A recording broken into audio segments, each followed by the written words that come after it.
കൊടുങ്ങല്ലൂർ നഗരമധ്യത്തിൽ പെൺവാണിഭ കേന്ദ്രത്തിൽ റെയ്ഡ്. 4 സ്ത്രീകളും കേന്ദ്രം നടത്തിപ്പുകാരനും ഉൾപ്പെടെ 3 പുരുഷന്മാരും പിടിയിൽ. ചന്തപുര AO ഓഫീസ് പരിസരത്തുള്ള മൂൺ അപ്പാർട്ട്മെന്റിലാണ് റെയ്ഡ് നടന്നത്. രഹസ്യവിവരം ലഭിച്ചതിനെ തുടർന്ന് കൊടുങ്ങല്ലൂർ സർക്കിൾ ഇൻസ്പെക്ടർ BK അരുണിന്റെ നേതൃത്വത്തിലാണ് റെയ്ഡ് നടത്തിയത്. സ്ത്രീകളെ സ്ഥിരമായി താമസിപ്പിച്ചാണ് ഇവിടെ വാണിഭ കേന്ദ്രം നടത്തിയിരുന്നത്. കൂടുതൽ വിവരങ്ങൾ പോലീസ് പുറത്തുവിട്ടിട്ടില്ല.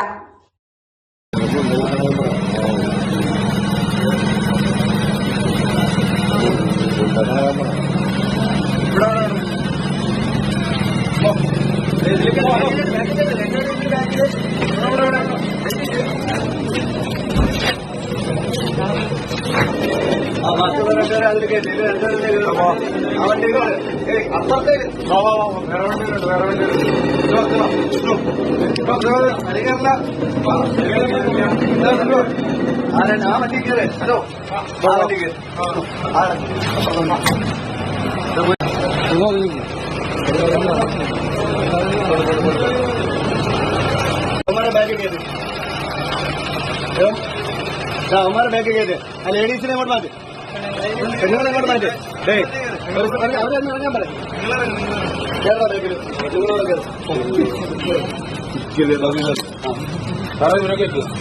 അവനെ കേട്ടത് അതിന് 10 പേര് ഇനിയും കയറും